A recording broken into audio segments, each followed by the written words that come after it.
Voici d'hier à aujourd'hui, une capsule de Normand de Lessard.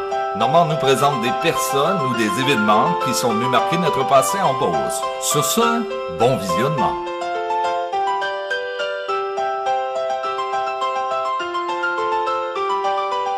Bonjour tout le monde, ici Yves Roy. Normand Lessard de Saint-Georges m'a récemment contacté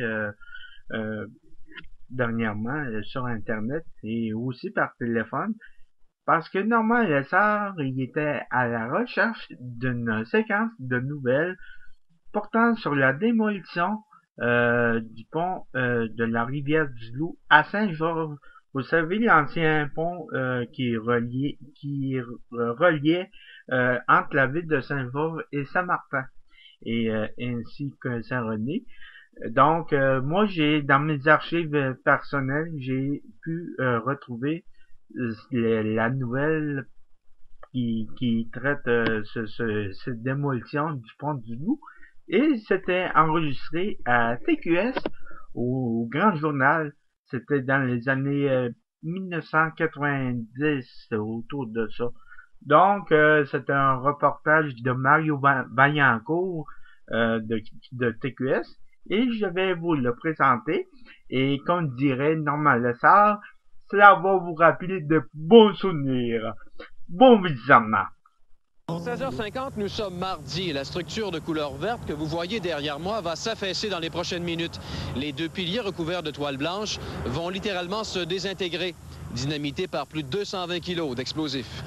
Ce pont a été construit en 1926 et enjambait la rivière du Loup sur la route 204 ouest à quelques kilomètres au sud de Saint-Georges-de-Beauce.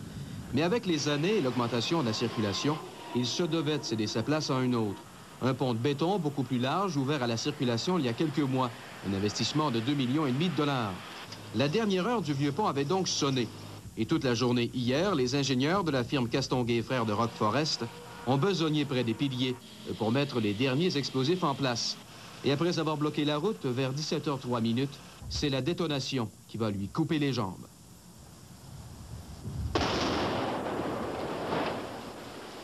Comme prévu, la structure est tombée sur ses pieds et n'a pas basculé sur le côté. Une réussite totale et les ingénieurs ne cachaient pas leur satisfaction. On ne peut plus satisfait. Le résultat est exactement comme on l'espérait, c'est-à-dire que toute la structure s'est défaite, tout le béton est défait, il n'y a eu aucune projection de béton. Tout est resté en place, le pont s'est affaissé de façon parfaite. Aujourd'hui, une grue géante doit tirer la structure jusqu'à la rive. Mission accomplie donc pour les ingénieurs de chez Castonguay et Frères. Reste maintenant à démanteler cette structure, une opération qui devrait prendre quelques jours seulement. Mario Vaillancourt, Le Grand Journal, près de Saint-Georges-de-Beauce.